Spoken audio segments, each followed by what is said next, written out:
d'Internet. Dans le cadre de la quinzaine des usagers dans le Val d'Oise, une intervention sur les menaces du web s'est déroulée à l'école primaire Les 80 dans la commune de Nucourt.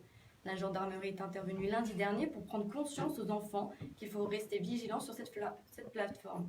Des interventions dans plus de 170 écoles primaires et collèges, mais aussi lycées, sont prévues.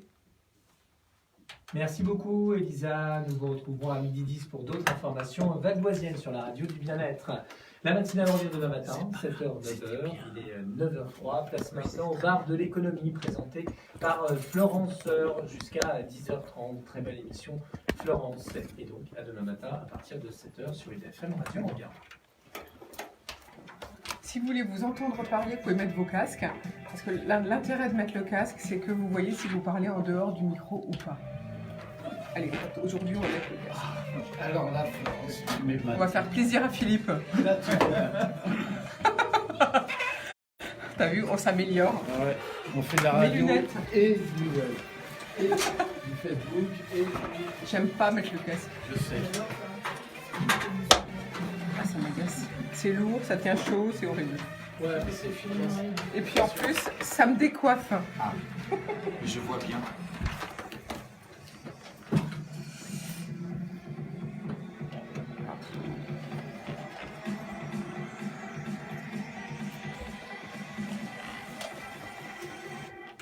Bonjour à toutes, bonjour à tous, ravi de vous retrouver ce matin avec Philippe à la technique. Merci pour votre fidélité. Et ça y est, la fibre remarche. On peut enfin retransmettre en vidéo live via Facebook. Vous pouvez nous suivre aujourd'hui sur la page IDFM Radio Anguin. Vous pouvez bien sûr nous suivre en FM 98.0 et par Internet, la web radio IDFM 98.fr. Aujourd'hui, au bar de l'économie, on va parler produits d'assurance vie, on va parler de cybersécurité, de communication, de mise en image et de RSE. Vous allez aussi avoir la chance d'entendre l'interview exclusive d'Agnès Buzyn, ministre de la Santé. Oui, c'est l'Europe, il nous faut voter le 26 mai, on en reparle dans quelques minutes. Et pour évoquer tous ces sujets, j'accueille de suite Antoinette Mortier, bonjour. Bonjour. Vous êtes directrice produits vie, épargne, retraite et prévoyance chez Aviva. Aviva, c'est plus de 1000 courtiers, des agents installés un petit peu partout en France. Et on parlera ensemble donc des nouveaux produits que vous allez installer et proposer aux particuliers et peut-être aux entreprises. Et puis aussi, on parlera d'Aviva. Qui est Aviva? On fera découvrir à nos auditeurs votre entreprise. À vos côtés, Benoît Grunenwald, bonjour. Bonjour. Vous dirigez E7, qui agit en France et en Afrique francophone. Vous étiez venu nous voir il y a quelque temps et aujourd'hui ensemble, on va parler eh bien de la faille de WhatsApp, de la vulnérabilité, donc de notre vulnérabilité, qu'on soit particulier ou entreprise au niveau informatique, et puis du rapport de l'ANSSI. À nos côtés, Patrice Bocquier, bonjour. Bonjour. Patrice, ensemble, nous allons parler eh bien, de communication écrite, communication visuelle et communication digitale, et puis de l'évolution de la communication, puisque vous avez été directeur artistique, puis vous avez monté votre propre entreprise. Et enfin, à vos côtés, eh bien, Hélène Tauzin. Bonjour Hélène. Bonjour. Vous avez monté votre propre entreprise après avoir exercé le métier de pilote, un métier passionnant. Et donc, on sera intéressé de savoir comment on peut arrêter le métier de pilote et monter sa propre entreprise. Et puis, vous faites de la RSE. Donc, c'est l'objet de notre entretien à toutes les deux. Car à vos côtés, vous accompagne Patrice Solos. Bonjour. Bonjour à vous. Patrice, vous êtes un habitué du bar de l'économie. Vous venez régulièrement avec des startups. Aujourd'hui, vous accompagnez Hélène Tauzin. Et lui qui est aussi une petite start-up. Voilà, et donc nous allons parler aussi ensemble de Vivatech, puisque démarre vendredi ce salon annuel, ce nouveau salon annuel des technologies en France qui a lieu à Paris. J'en ai déjà parlé la semaine dernière. Alors tout de suite, c'est l'info du jour. L'info du jour, c'est comme je vous l'ai dit en introduction, c'est l'interview exclusive pour IDFM d'Agnès Buzyn, ministre de la Santé, car le 26 mai, nous devons voter, les Français. C'est important d'aller voter pour l'Europe, car ça va conditionner toute la vie des jeunes générations qui arrivent, et on ne peut pas mettre à mal, enfin à mon sens, les générations qui arrivent. Merci beaucoup, Madame la Ministre. Essentiellement lié au discours pro-européen du président de la République. Je n'avais jamais fait de politique avant, je ne peux pas en faire.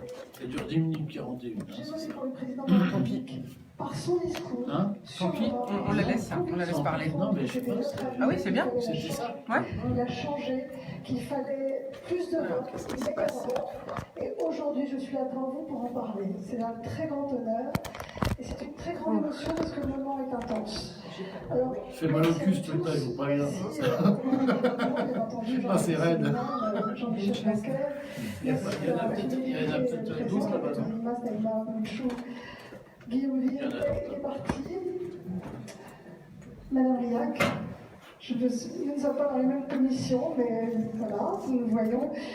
Au sénateur Alain Richard, au maire, merci aux colistiers qui se sont engagés. J'attends avec beaucoup d'impatience mon ancien beau-frère, Jean Veil, qui va arriver.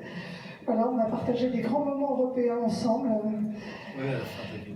Ça t'aurait pu couper. Et aujourd'hui, on a envie de vous parler d'Europe sociale. Pourquoi l'Europe sociale? C'est parce qu'aujourd'hui, on ne la connaît pas, elle existe peu, elle existe quand même un peu, je vais vous en parler. Mais tous ceux qui ont construit l'Europe ont toujours pensé que le deuxième moment de l'Europe serait une Europe sociale. Je vais vous citer François Mitterrand, qui dans le discours à l'occasion du transfert des cendres de Jean Monnet avait fait la citation suivante. Il avait dit « L'Europe ne sera pas si elle laisse en cours de route le plus grand nombre, ses producteurs, ses travailleurs, ceux sans lesquels il n'y aurait pas de construction véritable, et tout le reste s'effondrerait. » L'Europe sociale, ça n'est donc pas un projet secondaire, périphérique. L'Europe sociale, elle était déjà d'ailleurs présente dans le discours de Robert Schuman en 1950, qui disait « Égalisation dans le progrès des conditions de vie de la main-d'œuvre ». C'était son objectif pour l'Europe. Alors le président de la République l'a plusieurs fois mentionné, l'Europe est au cœur de notre engagement, elle guide notre action, et lui aussi avait rappelé que le combat, c'est vraiment une Europe qui nous protège et qui nous donne un avenir. Alors en quoi l'Europe nous protège aujourd'hui? D'abord, elle protège les plus pauvres. Il y a un fonds pour l'action sociale en Europe, pour l'insertion, et je vous dirai ce qu'il fait dans le Val d'Oise, parce qu'il fait beaucoup.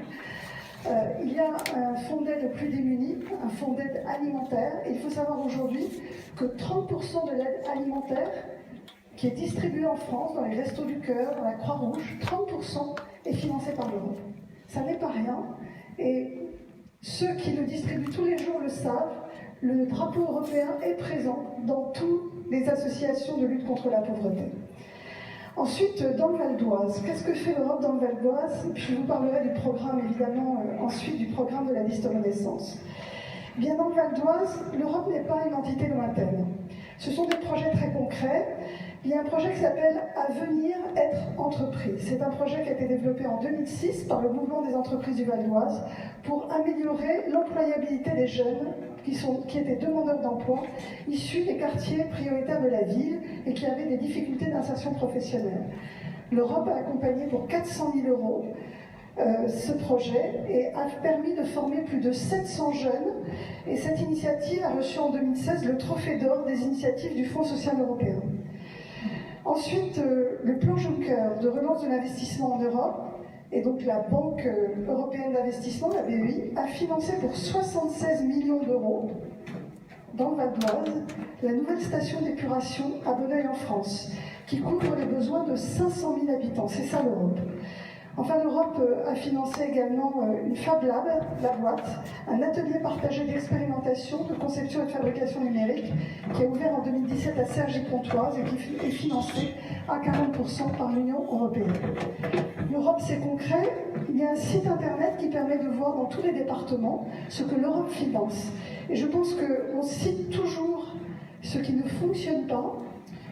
On se plaint toujours de la Commission européenne. Ceux qui ont ces cofinancements, les maires, les conseils départementaux, les conseils régionaux, ne citent pas toujours la provenance des fonds, malheureusement, et on voit l'Europe uniquement sous son côté négatif. Alors moi, je vais vous dire pourquoi je pense qu'il faut faire attention à qui on envoie au Parlement européen. On oublie que le Parlement européen est celui qui vote les lois. Et c'est quoi une loi européenne? C'est une directive. On a toujours l'impression qu'une directive, c'est écrit par la Commission européenne et que ça descend brutalement de la Commission directement vers les nations. et que personne ne peut les modifier ou personne ne les approuve. En réalité, le Parlement européen va travailler des directives, va mettre des amendements, va les approuver, va les voter. Et donc c'est important de savoir qui on met au Parlement européen. C'est eux qui font les lois auxquelles nous sommes soumis. Et ça, les Français qui font aujourd'hui de l'enjeu de l'élection européenne un enjeu national sont, à mon avis, à côté d'un grand rendez-vous de l'histoire. Nous allons envoyer au Parlement européen pendant 5 ans des gens qui vont voter les lois qui vont s'imposer à nous pour les 5 ans qui viennent. Les lois sur l'écologie, les lois sur le social, je viendrai au programme de la liste Renaissance. Et donc aujourd'hui, imaginez qu'on fait un référendum pour ou contre le gouvernement président de la République, c'est se tromper d'enjeu. C'est un rendez-vous grave manqué avec l'histoire. Et on sait à quel point les eurodéputés qui ont été envoyés en Europe, les 5 ans qui viennent de précéder, qui viennent de se passer, ces eurodéputés du Front National, parfois républicains, à quel point ils ont brillé par leur absence, à quel point la France a perdu en influence, à quel point elle a perdu des postes importants, à quel point sa voix n'était pas audible, parce que ces gens-là ne siégeaient pas et n'ont pas défendu aujourd'hui les intérêts de la France. Donc attention à qui nous allons envoyer en Europe, c'est de notre responsabilité, c'est la seule chose que vous devez dire à vos amis, à vos collègues, à vos enfants pour les obliger d'aller voter. L'enjeu n'est pas national. Ça sera probablement un rendez-vous raté avec l'histoire et on risque de s'en mordre les doigts dans les 5 ans qui viennent. On risque évidemment d'assister à un désastre parce que les valeurs que nous portons n'auront pas été défendues par des députés non seulement qui brilleront pour certains par leur absence, ils l'ont déjà fait pendant 5 ans, on les connaît, mais en plus des députés qui votent contre la France, et je pense notamment à certains eurodéputés Front National, qui ont voté contre toutes les lois de protection, contre toutes les lois d'égalité hommes-femmes. Aujourd'hui, en Europe, le Front National a voté contre tous nos intérêts. Donc, battez-vous, convainquez, allez convaincre vos enfants d'aller voter. L'enjeu est extrêmement important. Alors, je vais en venir au programme de la Renaissance, programme d'innovation sociale, écologique. Lisez les mesures. Vraiment, prenez le temps, les 10 minutes pour lire, ne serait-ce que les titres, et allez le porter auprès de vos amis et auprès de votre famille. Sur l'Europe sociale, on a déjà fait un très grand pas sur les travailleurs détachés. Et bravo à Nathalie Loiseau et à Muriel Pénicaud pour le travail phénoménal qu'elles ont eu au Parlement européen pour convaincre l'ensemble des pays pour lutter contre le dumping social et faire en sorte que... Vous voulez tous intervenir sur l'Europe? Je peux tous. On sait à quel point le travail détaché aujourd'hui était terrible. 1, 2, 3, 4, on fait comme ça? Pour nos petites et moyennes entreprises, à quel point elles ont souffert de ce dumping social. D'accord. Les personnes qui viennent travailler sur notre Non, je ne vous oblige pas. elles doivent être payées au SMIC horaire. Hélène Cozin, vous voulez intervenir? D'accord. On va faire femme, homme, femme. Énorme, et elle partait avec un très gros handicap parce que peu de pays voulaient aller sur ce sujet et elles ont obtenu de main de maître une réforme fondamentale. Elles ont obtenu également beaucoup de protection sur le transport routier pour éviter que les transporteurs de pays, notamment de pays de l'Est, ne fassent du cabotage dans notre pays à des coûts évidemment extrêmement avantageux par rapport aux routiers français. Elles ont obtenu cela pour protéger nos travailleurs français. D'accord. Et l'étape suivante, Oui, mais c'est pas vous êtes là, hein. Non. d'un salaire horaire minimum, l'équivalent là-dessus, pas forcément au même niveau, bien entendu, en fonction du niveau de vie, et que chaque pays protège ses citoyens en définissant un salaire minimal. Et puis, l'étape suivante, c'est que pour les travailleurs détachés aujourd'hui, qui sont payés à travail égal, salaire égal, on oblige maintenant les pays et ses salariés à payer des cotisations sociales dans leur pays d'origine, de façon à améliorer les droits de ces salariés en termes de sécurité sociale et d'avantages pour la retraite ou pour l'assurance maladie. Et ça sera le prochain combat, évidemment, de la liste Renaissance lorsque nos eurodéputés seront à Bruxelles. Enfin, c'est évidemment le maintien des fonds européens pour l'aide sociale, pour l'insertion, pour l'alimentation. Et donc, évidemment, la liste Renaissance sera extrêmement attentive à ce que ce volet social soit défendu. Alors, je m'arrêterai là pour laisser la parole à mon collègue Jean-Michel Blanquer, qui parlera évidemment de formation, d'école, mais tout ça pour vous dire que nous avons besoin que chacun d'entre vous se sente engagé et se sente investi d'une mission aujourd'hui, simplement de convaincre tous les gens que vous connaissez que l'enjeu est fondamental, que ce n'est pas une élection nationale, que les gens que nous allons envoyer là-bas, ils doivent y siéger pour protéger la France, pour défendre les intérêts de la France. Et qu'une directive européenne, ça ne tombe pas du ciel, c'est voté par un Parlement. Et donc les gens qui nous représentent dans ce Parlement, c'est fondamental pour ce qui va nous arriver comme loi dans les 5 ans qui viennent. Voilà, c'était donc notre ministre de la Santé, Agnès Buzyn, en interview exclusive pour le bar de l'économie que je viens de vous passer sur IDFM. Et hier, vous avez entendu Jean-Baptiste Lemoyne, secrétaire d'État auprès du ministre de l'Europe et des Affaires étrangères. Alors, on va demander à nos invités du jour, qui sont Antoinette Mortier, directrice de produits vie chez Aviva, Patrice Bocquier, donc qui travaille pour sa propre entreprise La Maison B, Benoît Grunemwald de la société E7, Hélène Tauzin, consultante en RSE, et Patrice Selos, qui dirige PM Initiative, si l'Europe, ça les concerne. Alors Antoinette Mortier, peut-être. Alors oui, ça me concerne. Je suis une Européenne convaincue, sans doute aussi c'est lié à mon histoire personnelle, puisque je suis allemande par ma mère et française par mon père. Donc forcément, je me sens européenne. Aujourd'hui, on a des enjeux qui sont, on va parler d'environnement tout à l'heure, des enjeux comme l'environnement qui ne peuvent être que transfrontaliers, qui ne peuvent pas être traités uniquement au niveau national. Et puis c'est un beau projet qui nous impacte au quotidien. Et voilà, donc je voterai aux élections européennes et je voterai en tant qu'Européenne convaincue. Merci Antoinette Mortier. Benoît Grunemwald, vous, l'Europe, vous vous sentez concerné, vous allez voter. Allez-vous aller voter? Et puis au niveau entreprise, est-ce que pour vous c'est important? Oui, alors à titre personnel, je vais effectivement aller voter. Et à titre d'entreprise, on est tous connectés sur Internet. La confiance numérique est très importante. Et en tant que premier éditeur européen, EZ est très attaché aux valeurs que sont les nôtres.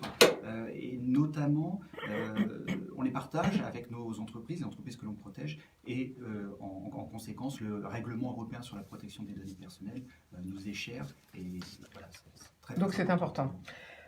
Patrice Bocquier, un petit mot pour vous, l'Europe, comment vous la voyez? Oui, c'est important d'aller voter. Oui, je pense qu'effectivement, alors la mondialisation, se fédérer en Europe, ça me semble évident. Donc, à mon sens, oui, il faut aller voter pour justement défendre nos points de vue face aux autres pays à la mondialisation surtout. Hélène Tauzin. Eh bien, moi, comme Antoinette, je suis une citoyenne européenne convaincue, donc j'irai voter. Mon vote a un poids. Je suis issue d'une famille aussi binationale. Je vis avec un Britannique qui est pro-Brexit. Vous imaginez un petit peu ce qui peut se passer dans la famille. Du coup, je suis pour une Europe sociale, sociétale et environnementale. Et je veux dire quelque chose aussi. Je remercie nos gouvernements qui assurent nos sécurités.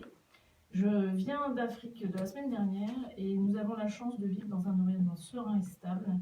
Et en partie grâce à la construction européenne. Et oui, ça fait 70 ans qu'on vit dans la paix, c'est ça que vous voulez nous dire, nous rappeler aujourd'hui. Patrice Selos. Oui, alors bien sûr, en tant que frontalier, moi je dirais non que frontalier parce que je suis originaire donc, de Tourcoing, et donc pour moi l'Europe c'était déjà hier, c'est aujourd'hui. Ce que je voudrais tout de même insister sur une chose, c'est la dimension franco-allemande qui au départ, c'est ce lien qui entre Konrad Adenauer et Charles de Gaulle ont permis la création d'une Europe véritablement forte. Et on aurait tendance à trop l'oublier aujourd'hui. On ne parle plus du tout de cette entente franco-allemande. Et c'est peut-être pour cela qu'aujourd'hui, l'Europe a donc cette fragilité qui permet justement à certains clans, je dirais, donc de la détruire. Ça, c'est la première chose. Et la deuxième chose, sur le plan économique, il ne faut pas oublier que les peuples de langue germanique représentent aujourd'hui, au niveau de l'Europe, le plus fort potentiel de pouvoir d'achat. Donc, pour les entreprises, cette entente franco-allemande, qui apparaît justement en dessous de toutes les inquiétudes au niveau européen, c'est vraiment un élément fondamental pour notre développement. Notre développement doit commencer, peut-être, premièrement, par avoir une antenne au niveau donc des pays germaniques tels que l'Allemagne, et ensuite peut-être donc de se développer. Aujourd'hui, ce n'est pas le cas. C'est dommage. Alors justement, pour vous, Patrice, puisque vous êtes bien au courant, Patrice de l'histoire, Patrice, faut-il aller vers une fédération et beaucoup plus vite qu'on ne le fait actuellement? Oui, mais à condition effectivement de commencer par regarder quelles sont les forces et les faiblesses. Aujourd'hui, par l'exemple, par exemple, entre la Bulgarie, la Roumanie et l'Europe, et tel que nous le connaissons au niveau, par exemple, des Pays-Bas, tant que nous avons ce grand écart, il est vraiment impossible et utopique de parler de fédération. Ceci dit, il faut aller vers plus d'intégration donc de ces peuples-là, de manière à pouvoir les développer sur le plan local et non pas faire des appels donc à de la main-d'œuvre de très bas coût, donc au détriment de celle que nous avons au niveau, par exemple, de l'Île-de-France. Oui, c'est comme l'a rappelé notre ministre Agnès Buzyn tout à l'heure, ça fait du dumping et du coup, ça met à mal les populations, bien sûr, des pays comme la France. C'est contre-productif pour ceux qui sont comme nous, donc pro-partisans donc d'une Europe fédérale à terme. Merci à tous pour vos commentaires sur l'Europe. On va tout de suite faire notre première pause musicale avec eh bien, un titre, une pépite du groupe Caravane.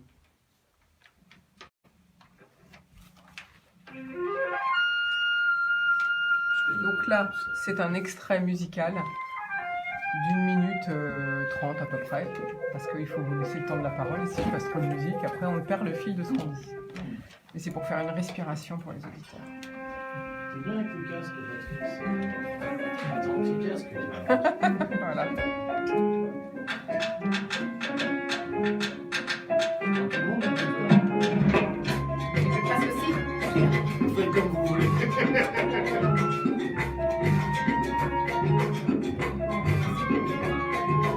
Allez Florence, allez pour la photo, allez. Florence avec un casque, moi c'est quelque chose. Ça doit être la deuxième fois en 2 ans et demi. Est-ce que tu te rends compte que là tout le monde est devant le micro et puis c'est nickel. Ouais, c'est bien. Philippe est content, tout va bien. Là, je suis content.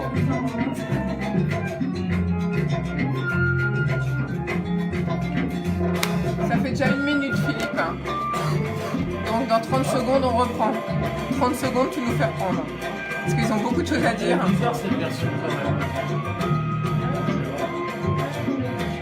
Caravane, c'est le titre. Alors, Ah, j'ai pas mis le titre, c'est le groupe. c'est Caravane, c'est le titre. Caravane, c'est le titre. Ah là, voilà. Je connais pas ça. J'ai pas mis qui Primavera, Latin Jazz Band. Ah oui, d'accord. Ok. Entre de parenthèses alors. Je croyais que c'était le... Ah bah c'est ça. C'est un Latin Jazz Band. Bon, on y va, on y retourne. Voilà, au bar de l'économie, c'était un Latin Jazz Band avec le titre Caravane. Aujourd'hui, au bar de l'économie, nous parlons produits d'assurance vie, de cybersécurité, de communication, de mise en image et de RSE. On va tout de suite donner la parole à Antoinette Mortier, qui est directrice produits vie du groupe Aviva. Alors, Antoinette Mortier, avant d'annoncer peut-être les nouveaux produits, qui est Aviva? Et depuis combien de temps existe ce groupe? Alors, Aviva, c'est un des principaux groupes d'assurance en Europe.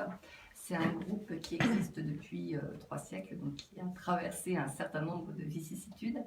En France, Aviva, c'est 3 millions de clients. En France, on existe depuis 180 ans. Ces 3 millions de clients sont des clients qui sont aussi bien des particuliers, des professions libérales, des artisans commerçants, des entreprises. Ce sont des produits, on couvre en fait l'ensemble des besoins assurantiels. On va couvrir aussi bien des besoins en dommages qu'en assurance vie, qu'en prévoyance.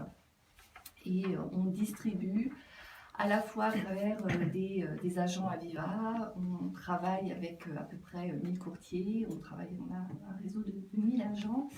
Et on travaille aussi, on a par exemple dans notre groupe la banque UFF qui a 1200 conseillers.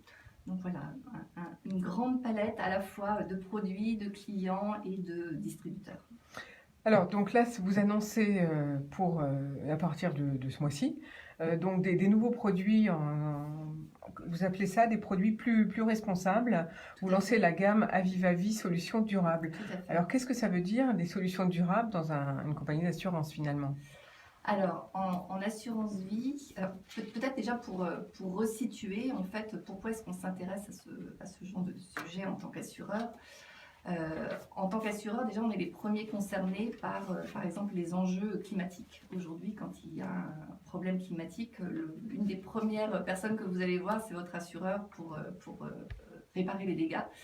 Donc, on est au premier chef interpellé sur ce genre de problématiques. On est aussi interpellé sur les problématiques de santé qui peuvent être liées à des problèmes environnementaux. Donc, en tant qu'assureur, on est assez philosophiquement intéressé. Aviva l'est aussi, et depuis de très longues années, donc c'est pas du tout un phénomène de mode. Depuis 25 ans, Aviva se penche sur ces problématiques, soit par ses politiques de vote, soit depuis 2002 par exemple, Aviva était le premier assureur à être neutre en carbone. Donc c'est un peu dans notre ADN de se pencher sur ce genre de sujet. On voit aussi aujourd'hui que d'un point de vue politique, il y a un certain nombre d'avancées qui se font en la matière. Et puis surtout, on a des clients qui nous le demandent. C'est-à-dire qu'aujourd'hui, quand on interroge les clients, on s'aperçoit qu'ils veulent donner un sens aussi à leur épargne. C'est-à-dire qu'ils ne veulent pas investir à tout prix dans n'importe quoi sans savoir où va l'argent. Ils veulent également savoir, on a fait un sondage, à 88%, ils veulent savoir où va leur épargne et savoir qu'elle sert des objectifs positifs, que ce soit d'un point de vue environnemental, sociétal ou de gouvernance. Oui, ce qui est assez nouveau, parce qu'on sait que les Français veulent de plus en plus de sens dans le travail qu'ils font, oui. Et maintenant vous vous dites c'est également dans le produit d'épargne. Tout à fait. Et c'est encore plus flagrant sur les jeunes générations qui sont encore plus sensibles à ce genre de sujet. Et en même temps, on s'aperçoit que peu de conseillers finalement viennent vers eux avec ce type d'offre. Donc en fait, on s'est dit, nous, on est vraiment à la croisée des chemins, c'est-à-dire qu'on y croit fondamentalement, on s'aperçoit que nos clients ont besoin de ce genre d'offre et donc on a réfléchi à ce qu'on pouvait proposer. Et donc on a adapté notre contrat d'assurance vie pour proposer une large gamme de supports d'investissement, qui soient des supports d'investissement soit avec un label ISR, soit orienté sur des objectifs, ce qu'on appelle ESG, c'est-à-dire environnementaux, sociaux ou de gouvernance. Je pourrais revenir sur ces points. Et sur le label ISR, parlez-nous parce que vous avez cité le mot ISR, qu'est-ce que ça veut dire? Alors, ISR? le label ISR, c'est l'investissement socialement responsable. Le label ISR, c'est quelque chose qui est très encadré. C'est pas, on ne s'auto-certifie pas ISR. C'est quelque chose qui est reconnu par le ministère de l'économie. C'est un label qu'on obtient et qui est décerné par des organismes indépendants sur la base d'un cahier des charges extrêmement précis et qui encadre vraiment ce qu'on peut faire. Et c'est un label qu'on obtient pour une durée de 3 ans, c'est-à-dire que ce n'est pas à carte blanche une fois qu'on a le label, on est vraiment suivi dans le temps pour s'assurer qu'effectivement, les investissements qu'on a faits dans le cadre de ces supports répondent à ce cahier des charges et soient vraiment de l'investissement socialement responsable. Et donc en fait, ce qu'on a fait dans notre contrat, c'est qu'on prévoit aujourd'hui, on offre aujourd'hui une gamme de 25 supports qui sont des supports soit label ISR, soit avec des objectifs de ESG, donc environnementaux, sociaux, gouvernance, ou avec on a aussi des supports qui peuvent être des supports luxembourgeois par exemple, et qui ont un label équivalent à celui de l'ISR, mais qui existe au niveau luxembourgeois. Pour vous dire un petit peu où on en est sur le marché, aujourd'hui on a la loi Pacte dont vous avez dû entendre parler. On en a parlé régulièrement à ce micro, on l'a présenté voilà, bien sûr. Et qui impose qu'il y ait un support ISR dans les contrats à partir du 1er janvier 2020. Donc nous aujourd'hui on en propose 25. Et ce qui est important aussi, c'est qu'on va au-delà de ça. Aujourd'hui, on sait que les clients n'ont pas forcément l'envie, la vocation, l'intérêt pour s'occuper de la répartition qu'ils peuvent avoir entre dans leurs investissements. C'est trop compliqué, il faut dire. C'est compliqué, on n'a pas forcément ni envie. On n'a pas le temps, on n'est pas au courant. Et donc, on offre la possibilité, et ça c'est vraiment l'innovation sur le marché français, d'accéder à ce qu'on appelle une gestion sous mandat.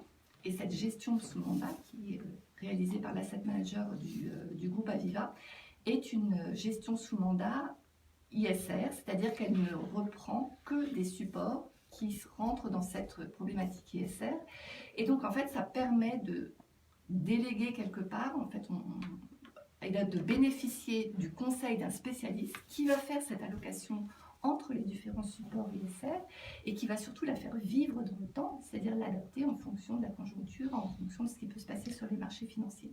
Donc, alors, si on a bien compris ce que vous venez d'annoncer aujourd'hui à ce micro, Antoinette Mortier, c'est que grâce à ce que vous lancez, nous, investisseurs particuliers ou artisans, si on veut choisir un investissement socialement responsable, vous avez maintenant une gamme de 25 produits, hein, c'est ça que je comprends. Vous lancez à partir d'aujourd'hui une gamme de 25 produits où on pourra investir uniquement dans des gammes donc sociétalement et de produits environnementaux pour être responsable. Tout à fait, ce sont 25 supports qui sont donc logés dans des produits d'assurance vie, qui sont accessibles soit directement, ce qu'on appelle nous en gestion libre, c'est-à-dire vous avez la liberté de choisir l'un ou l'autre des supports, de les panacher comme vous voulez, soit accessibles en gestion sous mandat, c'est-à-dire que vous bénéficiez de l'expertise d'Aviva pour gérer cette allocation et la faire vivre dans le temps. Alors on peut investir, quel est le montant minimum d'investissement ? Sur le contrat, notre contrat phare qui est Aviva Épargne Pluriel, le montant minimum d'investissement est 1 500 €. Ça, c'est pour l'année, et puis ensuite... Non, c'est à l'ouverture. À l'ouverture. À l'ouverture, et ensuite avec la liberté de verser quand vous le voulez, comme vous le voulez, de façon régulière, de façon ponctuelle, voilà, et de répartir ensuite comme vous le souhaitez également. Et ensuite, on n'impose pas de minima pour investir ni dans la gestion sous mandat, ni dans la gestion libre. Ça, on laisse la liberté à chaque assuré de pouvoir le faire à sa guise. Donc Antoinette Mortier, c'est un contrat qui fonctionne comme de l'assurance vie, pour une durée minimum donc de 6 ans, c'est ça ? Il n'y a pas de durée minimum, c'est-à-dire que le contrat, vous pouvez le garder toute votre vie. Il offre cette souplesse de pouvoir s'adapter, c'est-à-dire que si vous avez des projets à court terme et que vous voulez être plutôt prudent dans votre allocation, vous pouvez l'être. Si à l'inverse, vous voyez sur du très long terme, vous pouvez opter pour des investissements plus dynamiques. En fait, le principe, c'est que vous rencontrez un conseiller qui va effectuer un diagnostic sur votre profil d'investisseur et qui, en fonction de votre profil d'investisseur, saura vous conseiller dans votre allocation de manière à ce qu'elle corresponde aux risques et à votre horizon de placement que vous souhaitez dans votre investissement. Alors, combien ça rapporte si on investit dans ces contrats labellisés ISR ? Je rappelle que ça veut dire investissement socialement responsable. Tout à fait. Alors, combien ça rapporte ?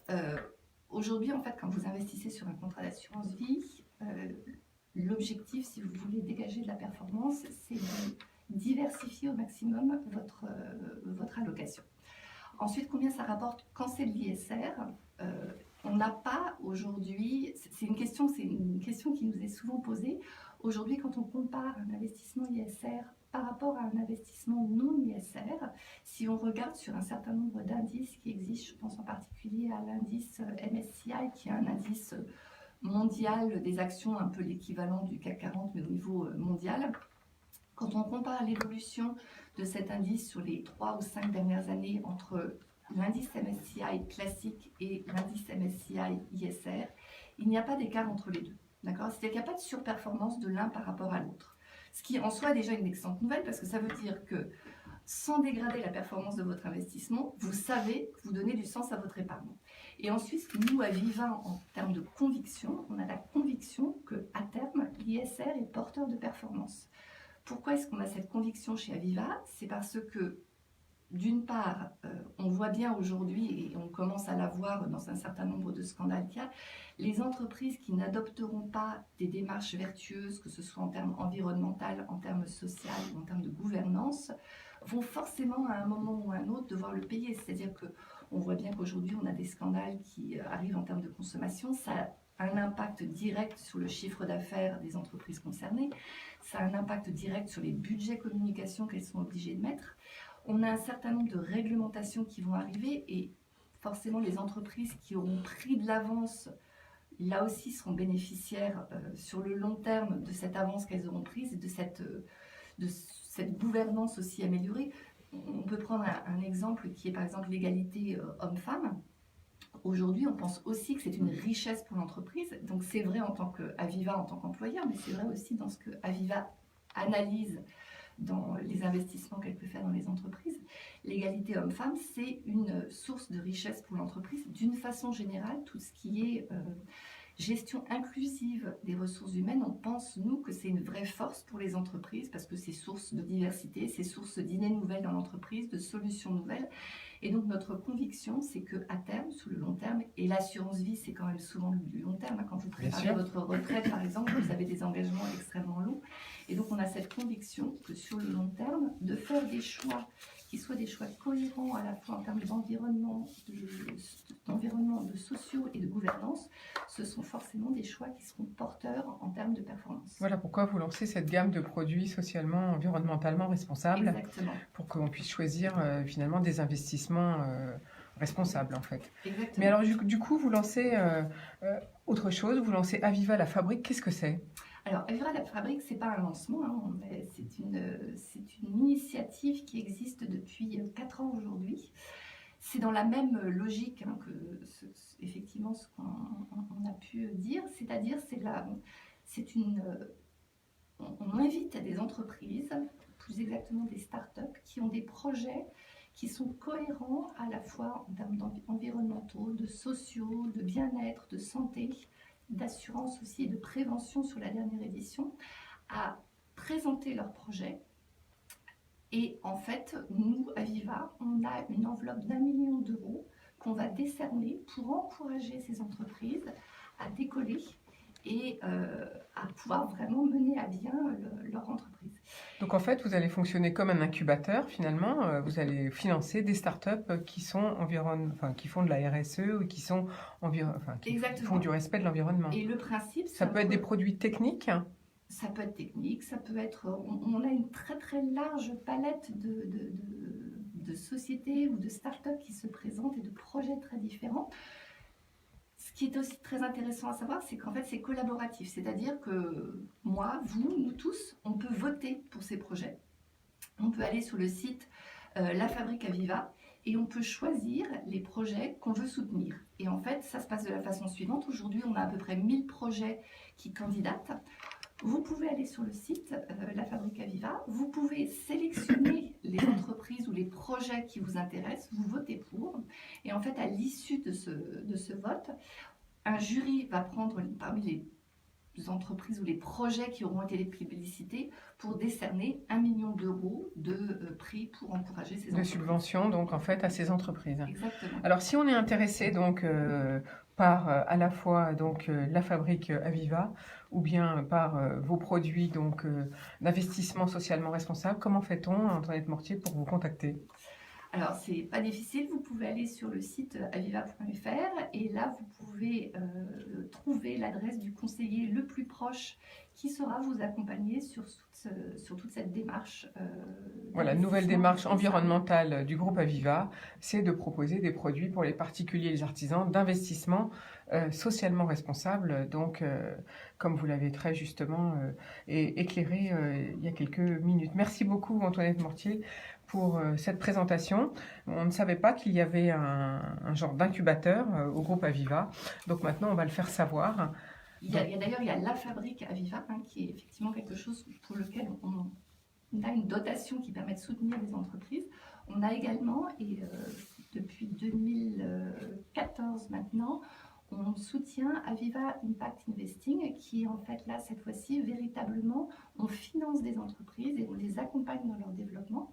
Donc Aviva investit réellement dans ces entreprises et ce qui est intéressant de savoir c'est que parmi l'offre ISR qu'on a développée et qui est donc lancée et commercialisée pour l'ensemble de nos clients aujourd'hui, on a un support qui s'appelle Aviva La Fabrique Impact Emploi qui permet d'investir dans ce fonds et en fait, tout le principe c'est de soutenir l'emploi en France d'une part et puis également de soutenir ces entreprises dans lesquelles on trouve des projets extrêmement divers et très intéressants. On a par exemple qui sont organisés par des cuisiniers qui sont issus de pays étrangers, qui sont issus des réfugiés arrivés en France.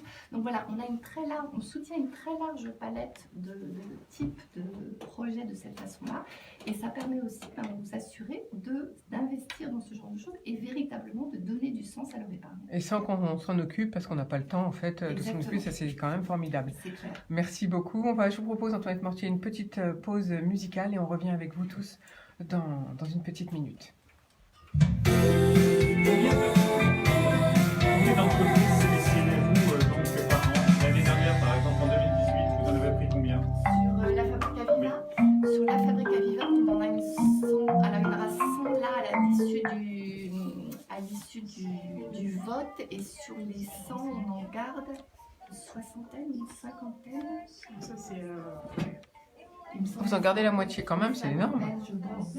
Et la deuxième, vous avez dit, c'est la fabrique Aviva, et le deuxième, c'est Aviva Impact Investing France.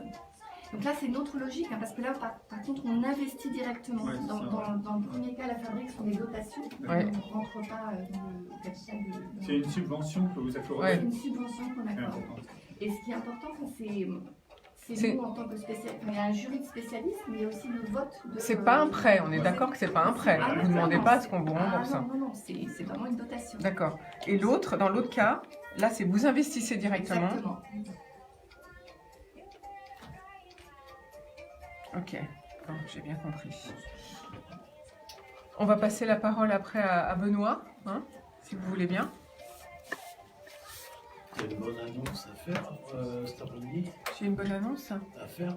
Non, c'est le jeune homme, un ancien stagiaire que j'avais au bar de l'économie qui est en seconde, Ouais. qui va nous faire une chronique culturelle. Donc 5 minutes, ça dure à peine 5 minutes. Je crois que c'est toi qui faisais Non, c'est pas moi. J'ai mon annonce. Je le coach, c'est tout. Ouais, c'est Florence Chronique 5 minutes. Ouais, c'est ça. On a rendez-vous à 2h30, si comme ça je vois si ça va, et après je l'accompagne, et puis c'est tout. C'est à 3h moins 10, moins le quart, c'est ça? Ouais, c'est ça. Ok. De toute façon, on sera là avant. Enfin, j'espère qu'il sera là à l'heure. Et donc, pour Aviva Impact Investing ou pour la fabrique, comment il faut vous contacter? Sur la fabrique, en fait, on a des périodes où on peut s'inscrire et présenter des projets. Vous allez me le redire au micro parce que je vais répéter ce que vous avez dit, parce que c'est quand même très intéressant. C'est important de le Ce qui est répéter. important, et ce que je n'ai pas dit, c'est que D'accord. là, c'est la période pour présenter les projets, elle est close. Ah En bon, revanche, la dommage. période pour voter pour les projets, elle est ouverte et elle dure jusqu'au 3 D'accord. juin. On y retourne parce que là, il est déjà moins le quart. Allez, go. Voilà, vous avez reconnu sur IDFM au bar de l'économie Jane avec son titre Oman. Nous étions avec Antoinette Mortier en train de parler aux jeunes start-upers de deux choses importantes faites par Aviva. C'est la fabrique Aviva où là, vous accueillez 100 projets par an et vous décernez des subventions à une cinquantaine ou une soixantaine de projets. Et puis l'autre action que vous avez, c'est Aviva Impact Investing, c'est-à-dire que là, vous investissez directement dans des startups, dans des jeunes entreprises. Alors, où en est-on en ce moment? Est-ce qu'on peut encore concourir ou est-ce que c'est clos pour cette année? Et que fait-on? Alors, sur la fabrique Aviva, en fait, la période effectivement de présentation des projets est close. En revanche, c'est la période des votes.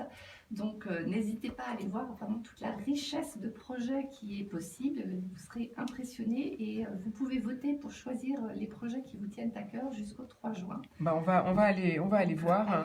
Allez Et sur puis, le on va site leur de la fabrique proposer Aviva. d'écouter souvent l'émission du bar de l'économie parce qu'on a des très beaux projets Exactement. environnementaux qui viennent régulièrement se présenter à nous tous.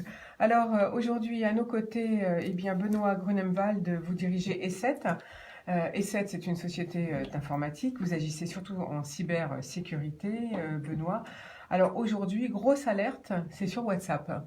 Exactement, la messagerie WhatsApp, on a découvert une faille sur cette messagerie qui impacte les utilisateurs, c'est-à-dire à peu près 1,5 milliard d'utilisateurs à travers le monde. Avant de rentrer à l'antenne, on a fait un petit sondage pour savoir qui avait WhatsApp sur son téléphone et je crois que tout le monde a levé la main.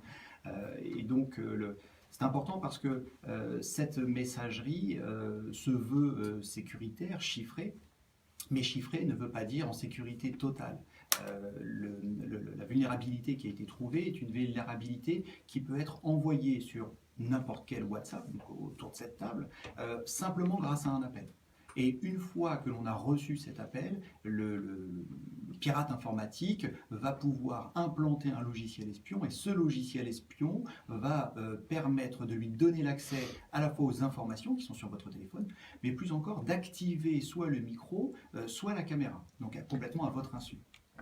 Mais d'habitude, alors là c'est quelque chose qu'on a du mal à comprendre, parce que d'habitude lorsqu'une application demande à accéder à notre micro, on peut lui refuser. Là vous dites que ça se fait automatiquement. Alors ça se fait complètement automatiquement sur la demande non pas de votre propre chef, mais bien de celle du pirate un petit peu trop curieux qui souhaiterait vous écouter. Alors on a du mal à comprendre concrètement comment sur un téléphone on peut installer un logiciel malveillant directement sans qu'on intervienne comment ça se passe sur un téléphone, comment c'est possible? Alors, tout ça est lié à ce que l'on appelle les vulnérabilités ou les failles. C'est-à-dire que dès que vous construisez quelque chose, que ce soit numérique ou pas, il est très très fort probable que vous ayez une faille. Si on veut revenir dans le monde réel, il y a quelques années, certaines voitures avaient des failles qui permettaient, lorsque vous appuyiez à un certain endroit sur une portière, de déverrouiller la voiture, même si elle était fermée. Eh bien, il en est de même pour le numérique. C'est-à-dire que vous allez construire un logiciel, par exemple WhatsApp, et vous allez, soit par erreur, soit parfois, certains le font exprès, laisser un accès à distance. Alors soit c'est sciemment, soit c'est juste une erreur de programmation. Et cette erreur de programmation va faire que un pirate va pouvoir l'utiliser à vos dépens pour pouvoir rentrer ou effectuer une opération à votre insu. Alors aujourd'hui, Benoît Cognenval, vous nous interpellez sur la faille de WhatsApp. Donc gros souci parce que si on reçoit un appel téléphonique, et qu'on y répond bien sûr. Alors non, justement, l'appel téléphonique peut même être manqué. D'accord. C'est-à-dire que si le pirate vous appelle, même si vous ne répondez pas, donc c'est pire que ce que je pensais. Il a la possibilité d'installer le logiciel espion, tout en sachant. Donc qu'est-ce qu'il faut qu'on fasse concrètement? Il faut supprimer WhatsApp pendant quelques temps en attendant que ça se répare? Heureusement non. Ah bon. Des éditeurs responsables mettent à jour rapidement les logiciels, notamment en cas de faille de sécurité de ce type-là. Et le premier conseil, mais ça vaut vraiment pour tout, c'est mettez à jour vos logiciels, mettez à jour vos ordinateurs, mettez à jour vos téléviseurs. Si vous avez un téléviseur connecté, ne faites pas l'impasse, mettez-le à jour. Donc là, il faut mettre à jour son téléphone. Quand est-ce que la faille de WhatsApp sera réparée? Elle est déjà réparée. En fait, c'est une faille qui a été utilisée à des fins d'espionnage, plutôt par des organismes, on va dire, gouvernementaux.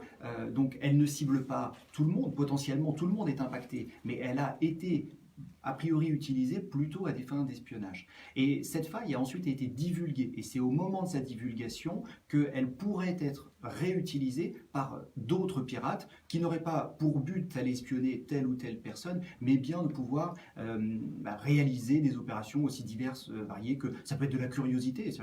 Vous pouvez être une entreprise, vous êtes DRH d'une petite société, vous avez un employé qui cherche à savoir combien sont payés les autres employés, et bien il va appeler grâce à WhatsApp le téléphone du DRH, et à partir de là, il pourrait prendre le contrôle du téléphone et lancer le micro, par exemple, pendant qu'il sait être en entretien d'embauche ou en entretien annuel avec un de ses collègues. Là, il faut déjà être un pro de l'informatique. En tout cas, moi, je ne pourrais pas le faire. Hein. Alors, malheureusement, on trouve à disposition sur Internet des kits qui permettent de réaliser ce type de menace. Alors, pas encore celle-là en particulier, mais si vous mettez un petit peu d'argent, une centaine d'euros, vous pouvez aller sur ce qu'on appelle un black market, donc un marché noir, qui va mettre à votre disposition des logiciels malveillants pour pouvoir réaliser toutes sortes d'opérations. Voilà, donc la vulnérabilité, elle est partout et sans qu'on s'en rende compte finalement. Complètement. Et d'ailleurs, les entreprises responsables, parce que c'est vraiment une responsabilité d'entreprise que de mettre à jour ce que l'on a fabriqué pour que ce soit sécurité. Et d'ailleurs, par exemple, Tesla, marque bien connue, constructeur d'automobiles, propose à des pirates éthiques, donc ce qu'on appelle des hackers, des opérations de bug bounty, c'est-à-dire qu'ils leur disent on vous met à disposition une Tesla et vous allez tester pour voir s'il y a des failles. Et celui qui trouve la meilleure faille gagne la voiture. Oui, donc c'est une manière de finalement de voir si son entreprise est bien conçue, enfin ou son logiciel, son outil informatique est bien conçu, c'est de le donner à des hackers pour qu'ils essayent de le pirater. Et d'ailleurs, c'est généralement mieux de faire cela plutôt que de laisser des pirates, donc à contrario des hackers, des pirates malveillants, trouver les failles. Alors, autre nouveauté aujourd'hui avec vous, Benoît Grunemwald, c'est le rapport de l'ANSSI. Alors, quelles sont les tendances que dit l'ANSSI Il a été publié il y a une quinzaine de jours. Exactement. Alors, l'ANSSI, on en parlait il y a quelques secondes, donc, détermine 5 tendances. La première, c'est l'espionnage. On sait que l'espionnage a toujours eu cours et on voit que ces dernières années, grâce notamment au numérique, celui-ci peut s'amplifier et se démocratiser même entre sociétés et ou pays. Donc finalement, c'est pas se faire peur pour rien. Ça, c'est vraiment mesuré. L'espionnage prend de plus en plus d'importance. Complètement. Et dans notre société, nos laboratoires découvrent régulièrement des tentatives ou des succès d'espionnage. On l'a vu notamment là, il y a un peu moins de 5 jours, on a sorti une recherche sur un groupe d'espionnage qui s'appelle Turla et qui a réussi à compromettre des serveurs de messagerie pour récupérer des informations d'organisations gouvernementales. Et c'est ce même groupe qui notamment avait essayé de limiter l'accès à nos forces armées au système de carburant. Donc on imagine la puissance qu'il y a derrière ce groupe et surtout leur capacité à aller espionner, voire même essayer de stopper, dans le cas présent, dans le cas de cette attaque-là, l'alimentation en carburant de nos forces. Donc finalement, l'espionnage de gouvernement, c'est pas une fake news. Là, par contre, c'est très concret. En fait. Ah, c'est très concret. C'est l'ANSSI qui le met parmi dans les top 5 des priorités. Nous en observons, nous, dans le monde réel, énormément. Et on sait que quand une puissance ou une entreprise souhaite s'améliorer, par exemple, dans un secteur type aéronautique, il est parfois plus simple d'aller espionner ce que fait le concurrent plutôt que de payer des chercheurs à développer. Donc ça, c'est la première tendance. Et la deuxième tendance qui est souvent liée, c'est ce que l'on appelle les attaques indirectes. En anglais, c'est ce que l'on nomme supply chain. L'idée est de, non pas d'attaquer directement le bastion le plus fort, par exemple dans l'industrie aéronautique, il y a des moyens colossaux pour protéger les secrets et les informations, eh bien on va plutôt attaquer un fournisseur. Et ce fournisseur va nous permettre de remonter jusqu'à la cible principale. On l'a vu notamment avec une marque d'ordinateur très connue qui s'appelle Asus, où les pirates avaient réussi à compromettre une partie de la structure Asus pour déployer, encore une fois, ou aller rechercher des informations sur des cibles particulières. Donc là, les efforts étaient colossaux parce que pirater un fabricant de cette taille-là pour réussir à aller chercher juste 3-4 cibles, une dizaine de cibles bien en particulier, on imagine tous les efforts qu'il faut pour arriver à cela. Bien entendu, on a affaire également, et c'est le troisième indice dans le rapport de l'ANSSI, c'est l'influence. Je ne rentrerai pas trop dans les détails, il existe un grand nombre de littératures sur le sujet. On l'a vu avec Cambridge Analytica notamment.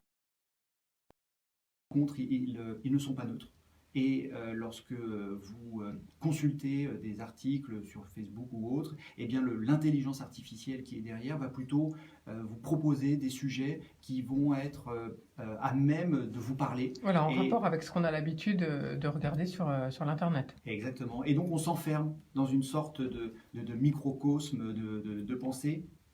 Et on l'a bien vu notamment avec Cambridge Analytica, on le voit avec les élections européennes, il y a forcément des mécanismes et des entités qui ont pour but de déstabiliser ces opérations démocratiques et malheureusement l'outil informatique peut être détourné de son but original pour arriver à ces fins-là. Alors, autre tendance du rapport de l'ANSSI ? Oui, la génération de crypto-monnaies. On sait que les cybercriminels sont friands de crypto-monnaies. Ça leur permet notamment d'échanger et de survivre de manière assez transparente.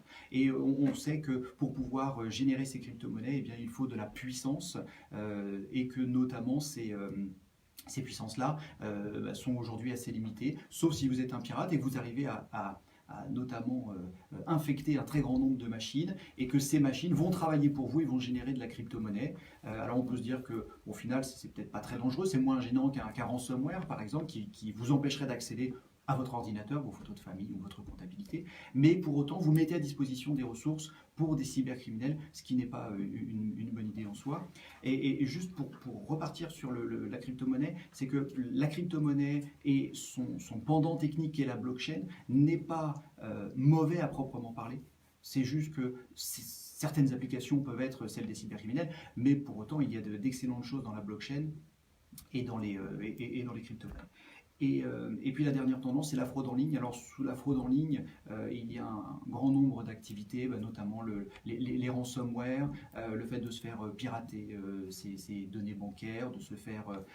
pirater son adresse mail pour que mail, les gens demandent son rançon, identité ou tout une à fait. rançon ou n'importe quoi. On récupère des informations. Voilà, donc là, il ne faut surtout pas répondre, bien sûr. Exactement, il ne faut surtout pas répondre. Et d'ailleurs, on invite nos auditeurs à passer sur cybermalveillance.gouv.fr, qui est donc une initiative publique, privée, de laquelle nous sommes membres. Et cette initiative a pour but à la fois de prodiguer des conseils, mais également un parcours cyber-victime qui permet, lorsque l'on est bien souvent démuni face à une attaque, d'aller jusqu'au dépôt de plainte et à la résolution de son problème.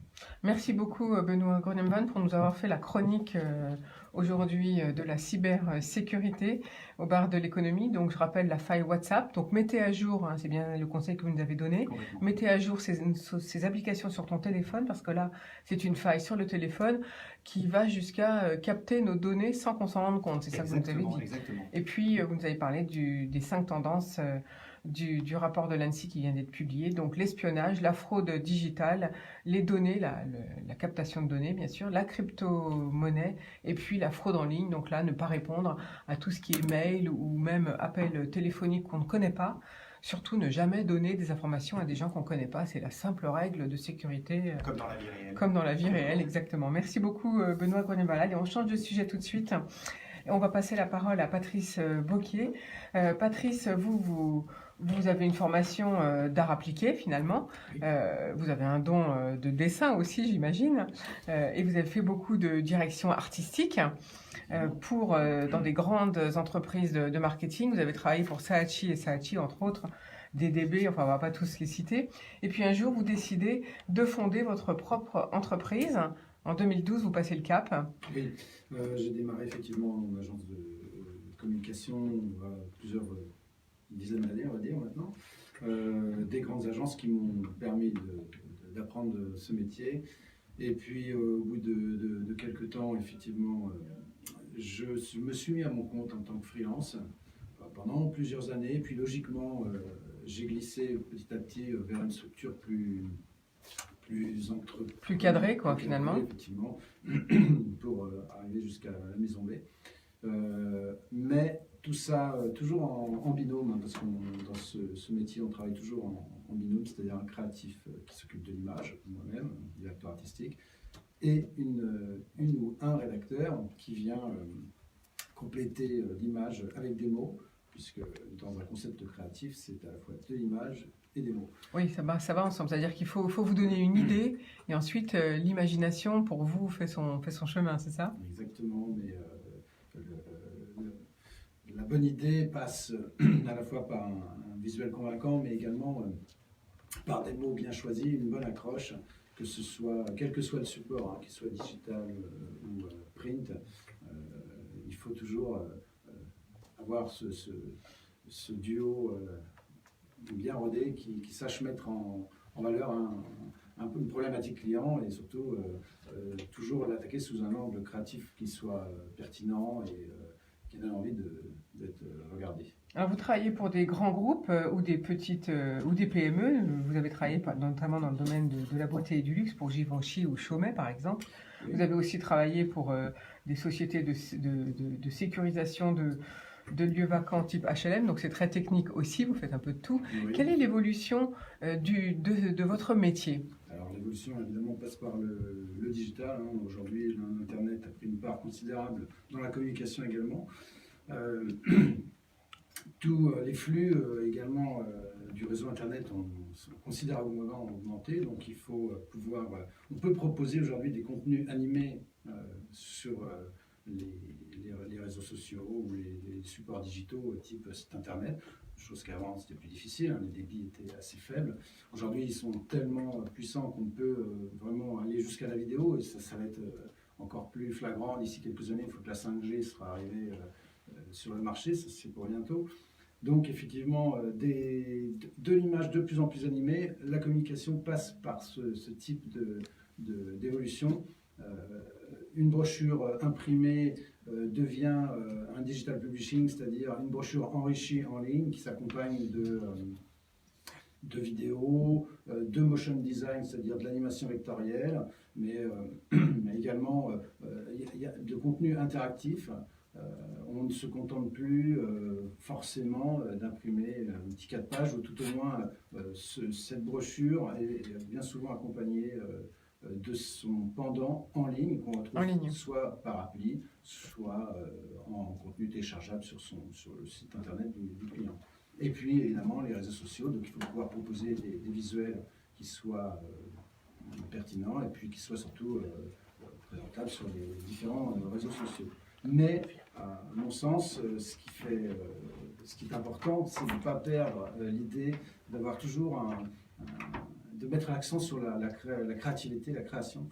C'est pas parce que la puissance des réseaux permet de mettre aujourd'hui des contenus animés, il faut qu'ils soient pertinents, créatifs, intéressants, et c'est ce pourquoi ce qu'on essaie de faire au quotidien, c'est vraiment d'apprivoiser les contraintes techniques qu'impose le digital, parce qu'il y en a beaucoup, mais tout en gardant une notion de créativité importante, toujours pour mettre en avant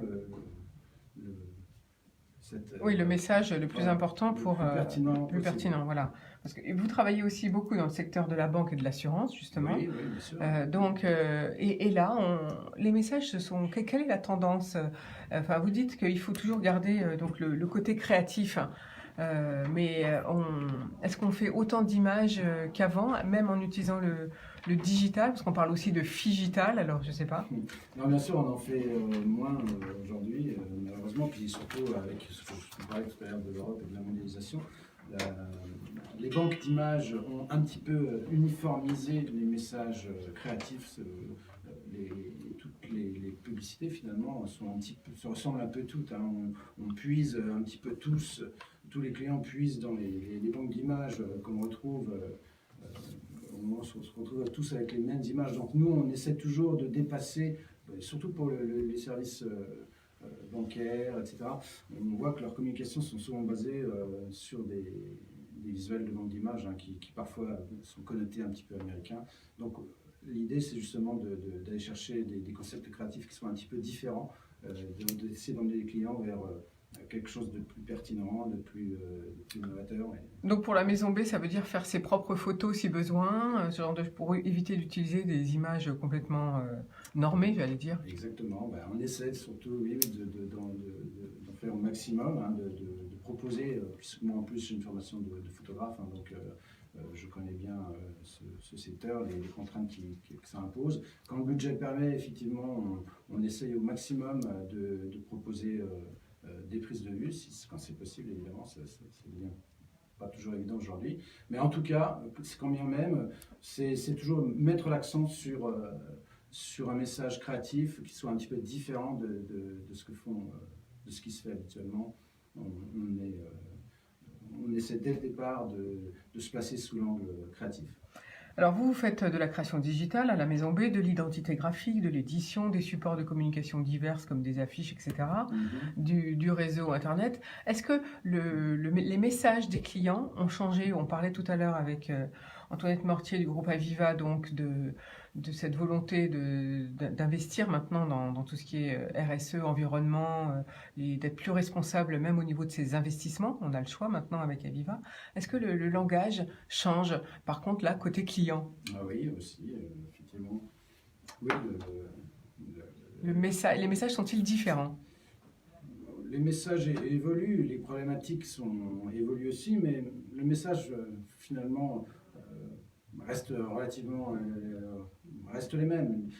Ce qu'il faut, je pense, dans notre métier, avant toute chose, quelle que soit la problématique du client, c'est d'essayer d'être systématiquement le plus créatif possible, de proposer aussi bien graphiquement que visuellement un message qui soit pas le même que celui du voisin. Bien sûr. Donc, on s'adapte évidemment à la problématique, donc au message, que ce soit qu'il soit responsable ou non d'ailleurs, mais surtout essayer d'emmener le client vers quelque chose pour lequel il n'est pas forcément habitué, lui proposer un message toujours plus créatif. Voilà, donc si on a besoin de vos services, Patrice Wauquiez, au niveau... Alors, comment on joint la Maison B? Par Internet, hein? Exactement, bah oui, le site internet, lamaisonb.com, avec un petit B à la fin.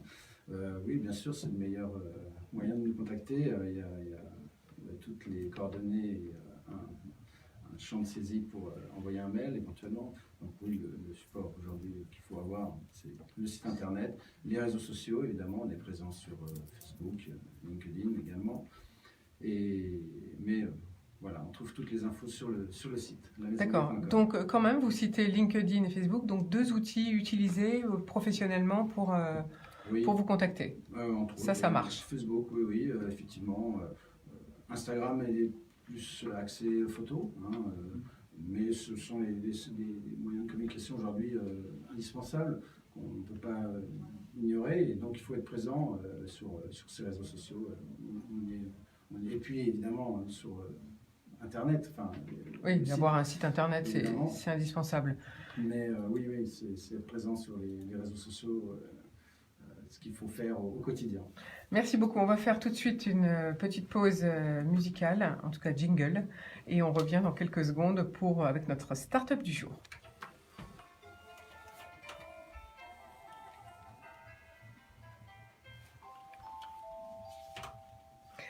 Nous voici donc de retour toujours au bar de l'économie. Alors notre start-up du jour est représentée par Hélène Tauzin qui, après avoir exercé le métier de pilote, est devenue consultante et formatrice en RSE. Alors déjà, Hélène Tauzin, on s'imagine mal comment on peut arrêter d'être pilote, puisque vous avez exercé ce métier pendant 20 ans. Pourquoi vous avez arrêté ?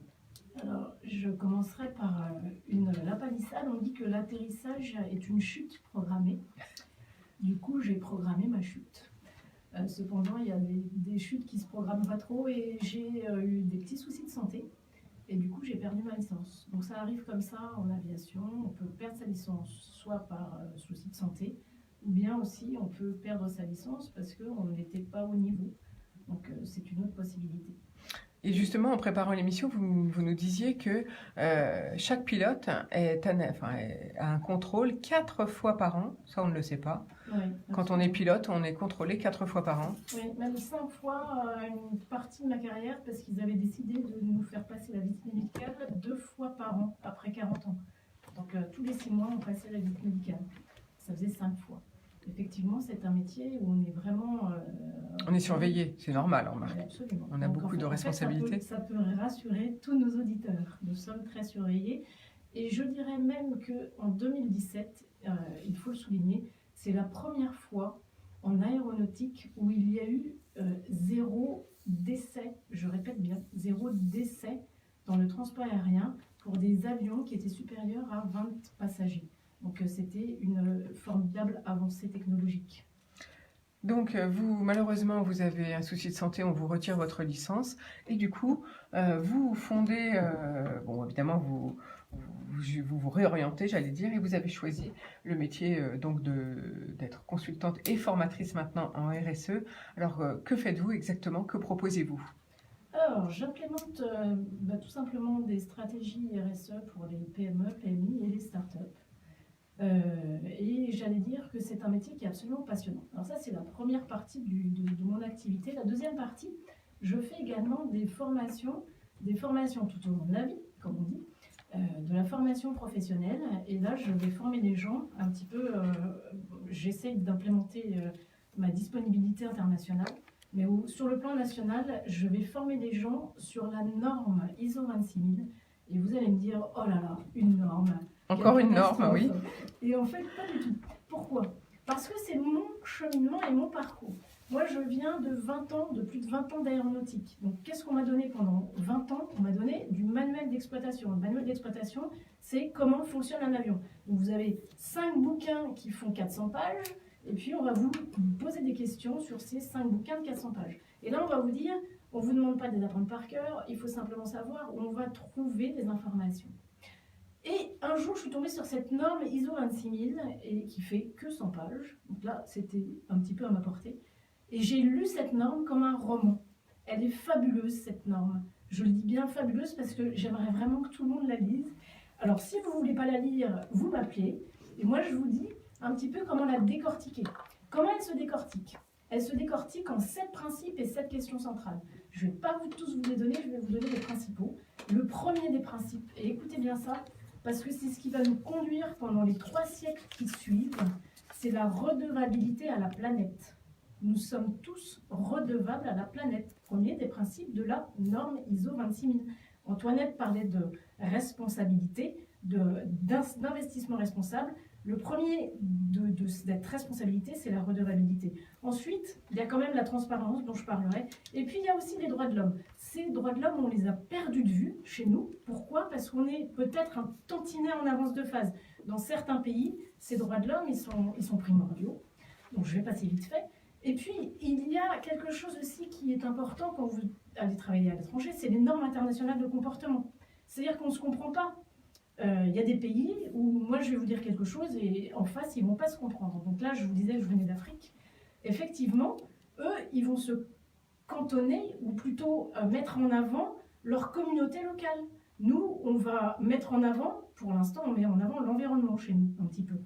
Et puis notre réchauffement climatique. Voilà pour les principes. Pour les questions centrales, effectivement, et là les gouvernants, je fais un appel à tous nos gouvernants d'entreprise, mettez-vous à cette norme ISO 26000, parce que sans vous, sans la gouvernance, on ne pourra pas faire du bon travail. Une fois que vous êtes investis, messieurs les gouvernants et mesdames les gouvernantes, donc les gouvernances d'entreprise, c'est pas les États. Et de l'organisation, parce que RSE, c'est aussi RSO, responsabilité sociétale de l'organisation dans son ensemble, puisqu'on a une approche holistique. Donc responsabilité sociale, environnementale et de l'organisation, vous dites. Oui, et c'est une approche globale. Alors, on revient toujours dans nos 7 questions centrales. Je vous ai rappelé les principes. Maintenant, je passe aux 7 questions centrales. Les 7 questions centrales, donc on a la gouvernance. À nouveau, les droits de l'homme, là, on va les détailler en domaine d'action. Et puis ensuite, on aura des relations et conditions de travail. Et l'environnement. L'environnement, voyez-vous, n'est qu'un des 7 piliers de ces 7 questions centrales. Ce n'est pas simplement je maxe sur l'environnement. J'aurai aussi des loyautés de pratique. Et encore, j'aurai de la gestion relative aux consommateurs. Et enfin, je pense que ça c'est capital pour nous. Le dernier de ces piliers, la dernière de ces questions centrales, ce sera développement de nos communautés locales en tant qu'entrepreneur. C'est-à-dire qu'avant, on était entrepreneur un petit peu dans son coin, même maintenant, parfois je vais dans nos régions et au fin fond de nos vallées, parfois l'entrepreneur il est tout seul dans son coin. Tout seul dans son coin, oui. Pourvu qu'on ne fasse pas de vagues. Maintenant, on lui dit non, il va falloir faire des partenariats, vous allez voir. Et là, vous allez me demander, oui, mais combien ça rapporte la RSE? Parce que c'est ce qu'ils me disent, moi, les PME, PMI disent, mais on n'a pas les sous, on n'a pas de budget. Et vous n'avez pas besoin de budget. Regardez, on va faire sur l'existant. Vous êtes formidable, vous êtes là. Donc, on va implémenter cette stratégie.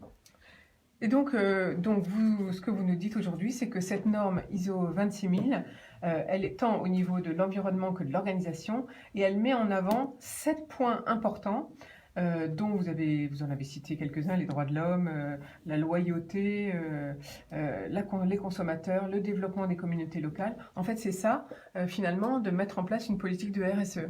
Absolument. Et qu'est-ce que vous avez implémenté dans cette politique de RSE? Ensuite, vous allez pouvoir valoriser votre marque. Alors, je ne vais pas vous faire un cours non plus sur les valos de marque, parce qu'on reviendra dans un autre bar de l'économie. Mais aussi, vous allez pouvoir évidemment implémenter votre chiffre d'affaires. Alors, on dit les chiffres. Après 3-4 ans d'implémentation de stratégie RSE, on a un SROI, Social Return on Investment, qui n'est plus un retour sur investissement pur. Maintenant, c'est un retour sur investissement social et sociétal. Il est sensiblement d'une dizaine de pourcents, c'est énorme. Et ensuite, vous allez pouvoir retenir vos talents. Les gens qui s'en vont, le turnover, ça, on essaye de les retenir parce que maintenant, les gens se trouvent longtemps dans les entreprises. C'est vrai que c'est une grosse problématique des entreprises, retenir les talents, pas seulement de les trouver, mais les retenir. Absolument, oui. Et ensuite, vous allez pouvoir valoriser les actions que vous faites au niveau de vos communautés locales. Par exemple, d'embaucher des gens loin de l'emploi ou d'embaucher des personnes handicapées. Alors, vous avez dit que vous reveniez d'Afrique, donc je suppose que vous faites donc du conseil aussi bien à l'étranger qu'en France. On en est où en France avec le développement de cette norme ISO 26000? Alors, je dirais qu'on est quand même en avance de phase chez nous, hein. Et effectivement, on met en avant beaucoup l'environnement, et là, on parle beaucoup de changement climatique. Ceci étant, il ne faut pas perdre de vue quand même qu'on a une préoccupation principale, c'est-à-dire qu'on a un changement numérique, comme l'ont dit mes collègues précédemment, et il faut intégrer ce changement numérique dans nos sociétés, et notamment avec nos plus anciens aussi, il ne faut pas les oublier. Alors pour mettre, bien sûr, parce qu'on les oublie un petit peu en ce moment, d'ailleurs ils le font savoir, si on veut mettre en place cette nouvelle norme, la norme donc ISO 26000 pour la responsabilité sociétale, environnementale et donc organisationnelle, comme vous l'avez rappelé, comment on procède? Combien ça coûte? Qu'est-ce qu'il faut faire au départ pour une entreprise? Vous faites un point. Alors le point, il va durer 2 jours. On va venir, on va diagnostiquer où vous en êtes. On va faire ce qu'on appelle un autodiagnostic. Et puis on va discuter avec les parties prenantes. Alors voilà, on appelle ça les parties prenantes. Et nos parties prenantes, on va aller les interviewer pour leur demander ce qu'elles font dans ces 7 piliers. Et en règle générale, c'est ce que je disais, vous partez pas à zéro. C'est-à-dire qu'on va vous dire, mais non, regardez, vous en êtes sur l'autodiagnostic, vous avez effectivement des implémentations à faire, mais vous avez déjà 7 points extrêmement positifs. Donc, mettez-vous des actions pour l'année prochaine, et vous vous mettez des indices qui sont relativement courts et brefs, j'en citerai quelques-uns, vos consommations d'eau, vos consommations d'électricité, le tri des déchets. Alors ça, j'allais dire, c'est gentil. Dans des sociétés industrielles, en revanche, on fait par exemple une politique déchets, une vraie politique déchets. Ensuite, un vrai bilan carbone. Pour le coup, un vrai bilan carbone, c'est quand même très cher quand je parle d'un bilan carbone au PME. Pour une implémentation RSE, alors ça dépend de la taille de l'entreprise et c'est compliqué de vous répondre comme ça de but en blanc, mais il faut compter sensiblement une dizaine de cas pour 20 personnes. Voilà, et donc en combien de jours arrive-t-on à mettre en place cette norme? Alors la responsabilité sociétale des entreprises, comme son nom l'indique, c'est sur la durée. C'est-à-dire que votre entreprise, elle va prendre son cheminement sur une durée qui, une fois que vous y êtes, vous êtes dedans, vous êtes sur le rail. Combien de jours pour faire une implémentation stratégique? Il faut 3 jours. Et ensuite, on va revenir avec le chef d'entreprise. Ouais, le diagnostic prend 3 jours en fait. Alors là, on va plus loin. Le diagnostic, il prend une journée. Et puis ensuite, on fait un début de stratégie. Et puis ensuite, on va revenir tous les 6 mois et on va faire un point tous les 6 mois pour voir où en sont les indices. Voilà, donc le suivi, c'est tous les 6 mois pour bien suivre cette mise Exactement. Mise en norme. Quant aux formations, les formations, pour le coup, là, elles durent entre 2 et 5 jours. Alors, donc, Hélène Tauzin, si on veut vous contacter pour mettre en place justement une norme ISO 26000, donc je rappelle que c'est ce que vous avez dit, les 7 points de la responsabilité sociétale, environnementale et organisationnelle. Où est-ce qu'on vous contacte? Comment on fait? J'ai la chance d'avoir 2 sites et tous les 2 s'appellent LN, Lima Novembre, LN2, le chiffre 2, Link, parce que j'aime beaucoup lier les gens, L-I-N-K, LN2 Link. Ça, ce sont les sites internet. Et sinon, le LinkedIn, le profil marche très bien. Voilà, donc c'est vrai que c'est un bon moyen, LinkedIn, de pouvoir travailler tous ensemble. Hélène, on voit tout de suite avec votre prénom que c'est les lettres de votre prénom, LN2, le chiffre 2, link pour vous contacter. Oui, et voilà, peut-être un dernier point, juste, je suis très investie bénévolement, notamment au CNAM, au Conservatoire national des arts et métiers. Le 22 mai, on fait une soirée entrepreneur. Nous avons un club entrepreneur. 22 mai, 18h30, 292 rue Saint-Martin, dans ce magnifique lieu du Conservatoire national des arts et métiers. Alors, absolument. Alors justement, donc rendez-vous le 22 mai, comme vous l'avez dit, avec le CNAM. C'est la soirée du CNAM pour les entreprises. Il nous reste donc 4 minutes d'antenne. On va passer la parole pour conclure à Patrice Selos, parce que je crois, Patrice, que vous allez nous parler de Vivatech. Oui, tout à fait. Mais auparavant, je voudrais tout de même souligner que Hélène Tauzin co-anime ce club des entrepreneurs du CNAM et qu'elle est aussi membre du conseil d'administration donc de cet auguste établissement qui a plus de 2 siècles maintenant. Bon, concernant maintenant donc Vivatech, donc Vivatechnologie va se dérouler à partir de demain, mais il y a un préambule aujourd'hui, donc avec l'ouverture ce qu'on appelle Tech for Good, que moi j'appellerais donc l'excellence de la technologie, donc en termes français. Et donc cet événement, donc aujourd'hui, va rassembler donc 79 participants, donc de 9 pays. Et je soulignerai, donc on parle de femmes, beaucoup de femmes aujourd'hui, qu'il y a tout de même une femme tout à fait remarquable. Il s'agit donc de Ginny Rometty, qui est donc la PDG de IBM, qui sera présente à la fois donc dans Technology for Good, mais également lors de cette Viva Technology. Donc Viva Technology, c'est tout de même près de 9000 startups qui seront représentées, et donc c'est un événement donc planétaire, et c'est ça qu'il faut bien comprendre. C'est le pendant également du CES de Las Vegas qui s'est déroulé donc, au mois de janvier de cette année. Et donc Viva Technology, c'est le pendant européen, c'est la force de l'Europe par rapport justement au monde de la technologie planétaire. Et donc 9000 startups, c'est aussi 1900 donc, investisseurs qui seront représentés. C'est donc 140 pays qui seront également présents. Et il y a donc des choses extraordinaires à regarder. C'est l'occasion de faire son marché. Encore faut-il avoir les moyens d'accéder donc à cette porte de Versailles, car vous le savez peut-être, tout de même le ticket d'entrée, c'est pas une place de cinéma, c'est à 245 €. Donc, oui, c'est un moyen de trier aussi pour... voilà. Voilà, ils attendent tout de même avec ce tarif-là plus de 100 000 visiteurs. Et donc 2 journées magnifiques qui seront aussi à la gloire non seulement de la France, certes, mais surtout de l'Europe, dont on parlait tout à l'heure. Et donc, j'invite le maximum de personnes, donc intéressées, les professionnels notamment, donc à participer à cette magnifique initiative. Je soulignerai également, donc toujours côté femmes, donc Viva Technology sera aussi l'occasion donc de donner, je dirais, une place tout à fait spéciale à la femme de la technologie. Moi personnellement, donc j'ai une grande admiration pour Julie Chapon, qui est la cofondatrice donc de Yuka, Y-U-K-A, qui est donc une start-up qui a développé une application qui vous permet de savoir ce que vous mangez uniquement donc en scannant le code barre donc des paquets que vous allez acheter dans votre Monoprix ou vos champs favoris. Et donc c'est une société qui aujourd'hui, créée en 2017, donc vous voyez à peine 2 ans, a 10 millions d'utilisateurs. 10 millions d'utilisateurs, on aimerait bien avoir ça tous les jours donc au niveau de la création de start-up. Voilà.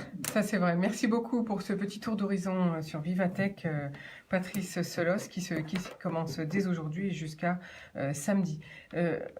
Donc je vais passer la parole tout de suite à Antoinette Mortier. Vous avez une question ou un rappel peut-être? Non, j'ai juste une petite remarque, parce que Yuka, on connaît très bien chez Aviva et on est très fiers d'avoir sélectionné Yuka, enfin sélectionné avec l'ensemble des votants, d'avoir sélectionné Yuka en 2017 justement dans le cadre de la fabrique Aviva, et ça, Yuka fait partie des projets qui ont reçu une subvention Aviva.